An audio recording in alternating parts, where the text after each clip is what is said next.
ஓம் ஸ்ரீ மகா பெரிவா சரணம். ஓம் ஸ்ரீ மாத்ரே நமஹ.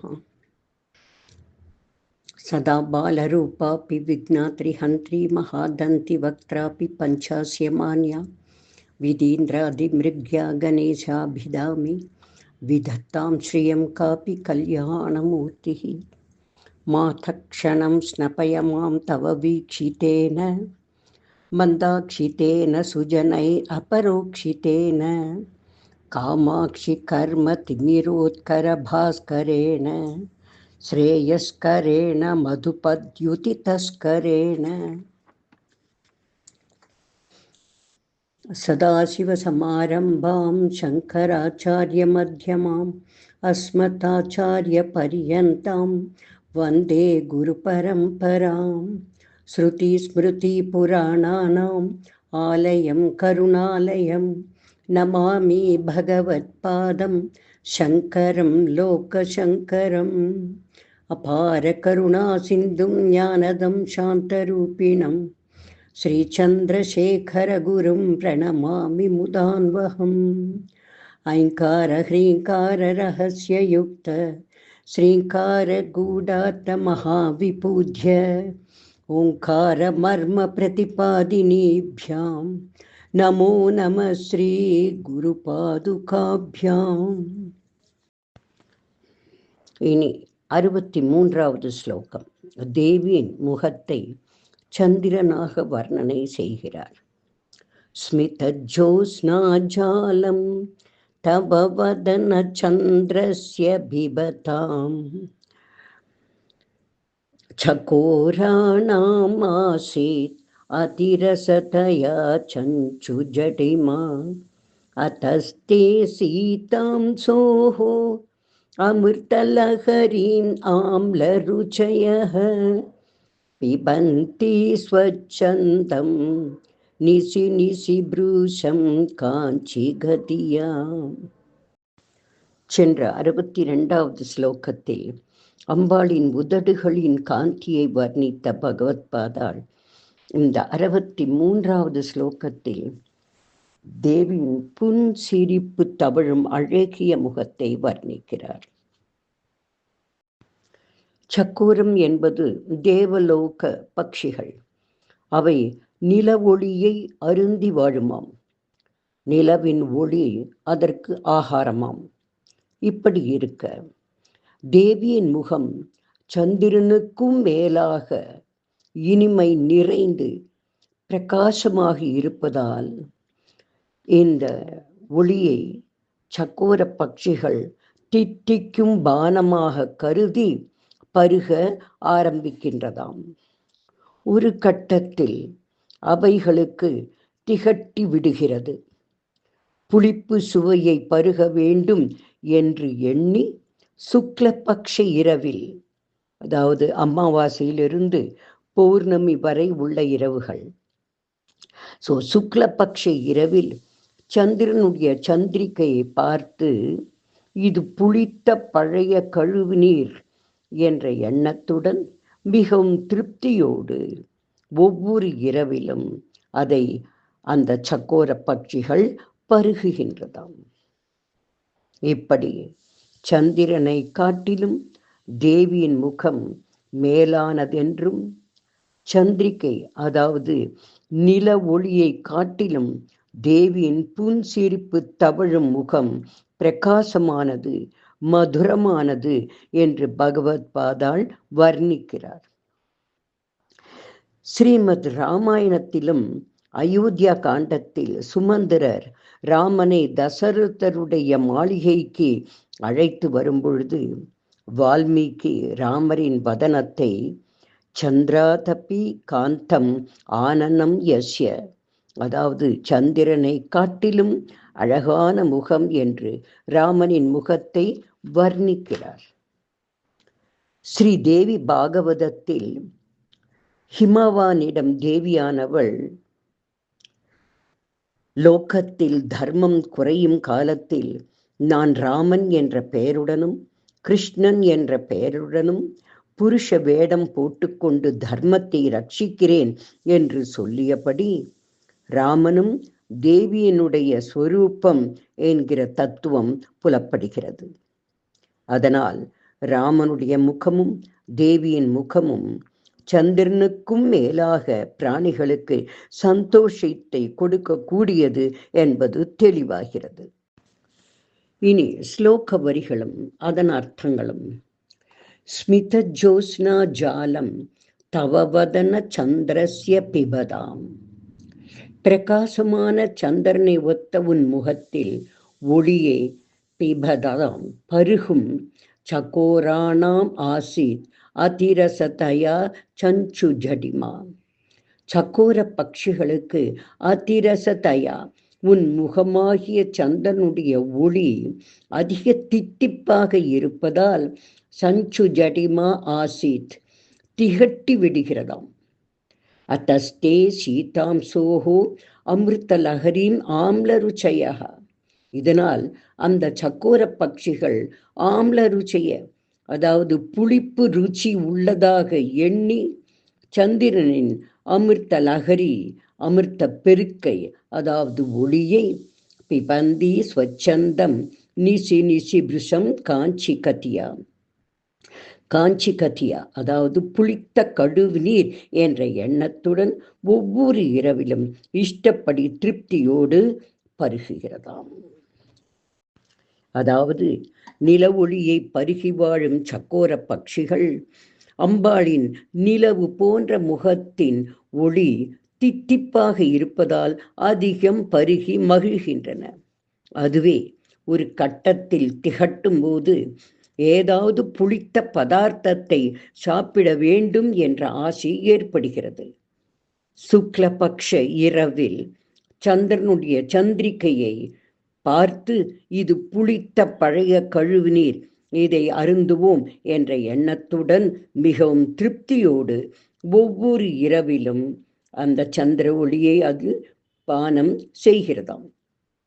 இப்படி தன் அதீதமான கற்பனை திறத்தால் அம்பாளின் ஒளி பொருந்திய வதனத்தை ஸ்லோக வடிவில் தந்திருக்கிறாள் பகவத் பாதாள். இவ்வாறு தேவியின் முகச்சந்திரனை தியானிப்பவர்கள் அம்பாளின் அனுகிரகம் பெறுகிறார்கள் என்பதாம். ஓம் தத் சத்து. இனி 64வது ஸ்லோகம். தேவியின் நாக்கின் வர்ணனை. அவிஸ்ராந்தம் பத்யுர் குணகணகதாம் ரேடன ஜபா ஜபா புஷ்பச்சாயா தவ ஜனனி ஜிஹ்வா ஜயதி சா யதக்ராசீனாயாஹ ஸ்படிகத்ருஷதச்சச்சவைமயீ சரஸ்வத்யா மூர்த்திஹ பரிணமதி மாணிக்யவபுஷா. சென்ற 63வது ஸ்லோகத்தில் பகவத் பாதாள் தேவியின் முகப்பொலிவை சந்திரனோடு ஒப்பிட்டு பாடினார். இந்த 64வது ஸ்லோகத்தில் அம்பாளின் நாக்கை, அதன் நிறத்தை அலங்கார வார்த்தைகளால் வர்ணிக்கிறார். லோகமாதாவான தேவியின் ஜிஹ்வா, அதாவது நாக்கு, செம்பருத்தி புஷ்பம் போல் சிவப்பாக இயற்கையாகவே இருந்து வருகிறதாம். மேலும் தன் பர்த்தாவான காமேஸ்வரனின் திரிபுராசுரனை வதைத்த சரித்திரம், மார்க்கண்டேயனுக்காக யமனை இடது காலால் எரித்த சரித்திரம் முதலியவற்றை தன் சகிகளிடம் திரும்ப திரும்ப ஒரு மந்திர ஜபம் ஆவர்த்தி செய்வது போல் சொல்லி சொல்லி அவளின் நாக்கில் சிவப்பு வர்ணம் அதிக சோபையுடன் விளங்கி வருகிறதாம். மேலும் தேவியின் நாக்கின் முன்பகுதியில் வசித்து வரும் சரஸ்வதி தேவி ஸ்படிக காந்தி உடையவள். அவளின் சரீரமும் சிவப்பு வர்ணமாக மாறிவிட்டதாம். வெளுப்பான தேகத்தையும் சிவப்பாக மாற்றும் சக்தி தேவியின் ஜிஹ்வாவிற்கு இயற்கையாகவே உள்ளது. தேவியின் நாக்கில் சரஸ்வதி குடிக்கொண்டிருக்கிறாள் என்பதை இந்த ஸ்லோகத்தின் மூலம் தெரியப்படுத்துகிறார் பகவத் பாதாள். அம்பாளின் நாக்கு சிவப்பு, அங்கு வெண்மை நிறத்தோடு குடிக்கொண்டிருக்கும் சரஸ்வதியையும் சிவப்பு வர்ணமாக மாற்றிவிடுகிறாள் அம்பாள் என்று வர்ணிக்கிறார் பகவத்பாதாள். இனி ஸ்லோக வரிகளும் அதன் அர்த்தங்களும். அவிஸ்ராந்தம் பத்யுர் குணகண கதாம் ரேடன ஜபா. ஹே தாயே, உன்னுடைய பிரசித்தமான பர்த்தாவான பரமேஸ்வரனின் குணகண கதாம் ரேடன ஜபா, அதாவது திரிபுராசுர விஜயம் முதலான விருத்தாந்தங்களை திரும்ப திரும்ப சொல்லி அதை ஒரு ஜபமாகவே கொண்டு விட்டதால் ஜபா புஷ்ப சாயா தவஜனனி ஜிஹ்வா ஜெயதிசா. உன்னுடைய ஜிஹ்வா, அதாவது நாக்கானது செம்பருத்தி புஷ்பத்தின் சிவப்பான காந்தியோடு விளங்குகிறது. யதக்ராசி நாயக ஸ்படிக திருஷ தச்சவிமயி. அந்த நாக்கின் நுனியில் வசிக்கின்ற ஸ்பட்டிகம் போன்ற சரஸ்வத்யா மூர்த்திகி பரிணமதி மாணிக்ய வபுஷா. சரஸ்வதி தேவியினுடைய சரீரம் மாணிக்க ரத்னம் போல் சிவந்த சரீரமாக மாறுகின்றது. தாயே, பதிவிரதையான நீ உன் கணவருடைய லீலைகளை எப்பொழுதும் சொல்லி வருவதால் உன் நாக்கு செம்பருத்தி மலர் போல் சிவப்பாக உள்ளது. அவ்வாறான உனது நாக்கில் குடிக்கொண்டிருக்கும் சரஸ்வதியின் தேவியின் சுத்த ஸ்படிக்க நிறமானது உனது நாவில் இருக்கும் சிவப்பின் காரணமாக அவளும் மாணிக்க கல்லின் காந்தியை பெறுகிறாள் என்று கூறுவதோடு அம்பாளின் நாக்கில் தேவி சரஸ்வதி குடியிருக்கிறாள் என்றும் கூறுகிறார் பகவத்பாதாள். லலிதா சஹஸ்ரநாமத்தில் ஒரு நாமம் ஜபா புஷ்ப நிபாகிருதி, சதாசிவ பதிவிரதை என்கிற நாமங்கள் இதை கூறுவதாக அறியலாம். ஓம் தத் சத். இனி 65வது ஸ்லோகம். ரணே ஜித்வா தைத்யான் அபஹ்ருத சிரஸ்தை கவச்சிபிஹி நிவர்த்தை சண்டாம் ச திரிபுரஹர நிர்மால்ய விமுகைஹி விஷாகேந்திரோபேந்திரைஹி சசி விஷத கற்பூர சகலா விலீயந்தே மாதஹ தவ வதன தாம்பூல கபலா. முந்தைய 64வது ஸ்லோகத்தில் ஆச்சாரியாள் அம்பாளின் நாக்கின் நுனியில் வசிக்கும் சரஸ்வதி தேவியின் ஸ்படிக நிறத்தை தனது செம்பருத்தி பூவின் சிவப்பு நிறத்திற்கு மாற்றி மாணிக்க நிறமாக மாற்றுகிறாள் அம்பாள் என்று கூறியுள்ளார். இந்த 65வது ஸ்லோகத்தில் அம்பாளின் தாம்பூல மகிமையை வர்ணிக்கிறார் பகவத்பாதாள். சுமங்கலிகளை பற்றி கூறும்போது அவர்களின் சிறப்பு அம்சமாக அவர்களின் வாய் தாம்பூலத்தால் நிறைந்திருக்கிறது என்பார். மங்களகரமாக இருக்கும் அம்பாளும் எப்பொழுதும் தாம்பூல பூரித முக்கியாகத்தான் காட்சி தருகிறாள். அதாவது வாயில் தாம்பூலம் தரிப்பவள் என்று போற்றுகிறோம். அவளது தாம்பூல உச்சிஷ்டம், அதாவது வாயில் கடித்த வெற்றிலை உருண்டையை மிஞ்சக்கூடியது எதுவும் இல்லையாம். மனிதர்களுடைய சரீரம் மாம்சப்பிண்டம், அதனால் அவர்களது உச்சிஷ்டம் இழிவானது. ஆனால் அம்பாளின் சரீரம் அக்ஷர வடிவமானது, தெய்வீக சரீரம், மந்திரங்களால் உருவகப்படுத்தப்பட்ட சரீரம். அதனால் அவளுடைய தாம்பூல உச்சிஷ்டம் மிகவும் புனிதமானது. இதை யார் பெறுகிறார்கள்? அவள் பக்தன், கவிஞன், ரிஷி இவர்கள் மட்டுமல்ல, அவளுடைய குமாரன், இந்திரன் மற்றும் மகாவிஷ்ணு, இந்த மூவருமே அவளுடைய உச்சிஷ்டத்தை பெறுகிறார்கள் என்கிறார் ஆச்சாரியாள். அசுரர்களான சூரபத்மன், தாரகாசுரன், சிம்ஹவக்திரன் இவர்களை குமர கடவுள், இந்திரன், விஷ்ணு இவர்கள் ஜெயித்துவிட்டு மிகவும் அடக்கமாக அசுரர்களை வென்றதை அம்பாளிடம் தெரிவிக்க வருகிறார்கள். அந்த நேரத்தில் அம்பாளும் காமேஸ்வரனுக்கு நிவேதனம் செய்யப்பட்டு சண்டிகேஸ்வரருடைய பாகம் போக தன்னிடம் வந்த மீதி பாகத்தை புஜித்துவிட்டு தாம்பூலத்தை தரித்து கொண்டிருந்த சமயம் அது. அம்பாளுடைய தாம்பூல உச்சிஷ்டத்தை பெற விரும்புகின்றனர் குமர கடவுளும் மற்ற இரு தேவர்களும்.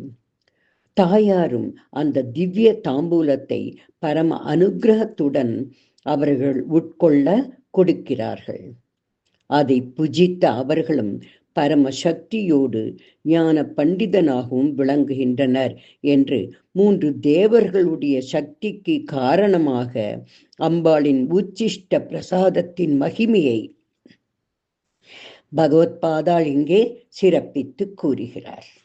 இனி ஸ்லோக வரிகளும் அர்த்தமும். ரணே ஜித்வா தைத்யான் அபஹிருத சிரஸ்திரைஹி கவச்சிபிஹி. ஹே தாயே, யுத்தத்தில் அசுரர்களை ஜெயித்துவிட்டு இரும்பு கவச்சங்களோடு வருபவர்கள் அபஹிருத சிரஸ்திரைஹி உன் அருகில் வரும்பொழுது அவை தலையில் இருக்கக்கூடாது என்ற எண்ணத்துடன் அவற்றை கையில் வைத்திருப்பவர்களாகவும், நிவிர்த்தைஹி சண்டாம்ச திரிபுரஹர நிர்மால்ய விமுகைஹி, இப்படி யுத்தத்திலிருந்து திரும்பியவர்கள் பரமேஸ்வரனை முதலில் சென்று பார்க்கவில்லையாம். காரணம், பரமேஸ்வரனுக்கு பூஜை செய்துவிட்டு நிவேதனம் செய்யும் நேரம். அந்த நிவேதன அன்னத்தின் மேல் பகுதி எப்பொழுதும் சண்டிகேஸ்வரருக்குத்தான் அளிக்கப்படும். தாங்கள் அந்த நேரத்தில் சென்றால் அதை தாங்கள் பெற்றுவிடக்கூடிய வாய்ப்பு வந்துவிட்டால் சண்டிகேஸ்வரருக்கு அன்னம் இல்லாது போய்விடுமே என்று எண்ணி குமாரசாமி, இந்திரன், மகாவிஷ்ணு இவர்கள் முதலில் ஈசனிடம் தன் வெற்றியை கூற செல்லாமல் தாயாரிடம் ஓடி வருகிறார்களாம். விஷா கேந்திரோ பேந்திரைஹி சசி விஷத கற்பூர சகலா. சுப்பிரமணிய சுவாமி, தேவேந்திரன், மகாவிஷ்ணு இவர்களுக்காக சந்திரனை ஒத்த வெளுப்பான பச்சை கற்பூரத்தின் துண்டுகளோடு விலியந்தே மாதக தவவதன தாம்பூல கபலாம், பச்சை கற்பூரத்தோடு சேர்ந்த தாம்பூலத்தை ஹே தேவி, நீ வாயில் நன்கு கடிக்கப்பட்ட தாம்பூல உருண்டையை குமர கடவுள் முதலானவர்களுக்கு பரம அனுகிரகத்துடன் உமிழ்ந்து அதை உண்ண கொடுத்தாய். அவர்களும் அதை விலியந்தே நன்றாக மென்று புஜித்த காரணத்தால் ஞான பண்டிதர்களானார்கள் என்று கூறுகிறார் பகவத்பாதா. இவ்விதம் அம்பாளின் தாம்பூல மகிமையை வர்ணிக்கிறார் பகவத்பாதாள். இப்படி தேவியை உபாசிப்பவர்கள் சகல வித்தைகளை பெற்று பெருமையோடு வாழ்வர் என்று பல ஸ்ருதி கூறுகிறது. ஓம் ஸ்ரீ மாத்ரே நமஹ. அதிமதுர சாபஹஸ்தாம் அபரிமிதா மோக பாண சௌபாக்யாம் அருணாம் அதிசய கருணாம் அபிநவ குல சுந்தரீம் வந்தே. ஸ்ரீ வித்யாதீசரச்சித சூர்ணிகா ஸ்ரவணபட்டனானந்திதானாம் சம்பிராப்தித ஆயுராரோக்ய சௌந்தர்ய வித்யா புத்தி புத்திர பௌத்திர களத்ரை ஐஸ்வர்யாதி சகல சௌக்கியப்ரதே ஸ்ரீ திரிபுவனேஸ்வரி ஸ்ரீமத் கமலாம்பிகே பராசக்தே மாதः நமஸ்தே நமஸ்தே நமஸ்தே. பாஹி மாம் பாஹி மாம் பாஹி மாம் தேவி துப்யம் நமः.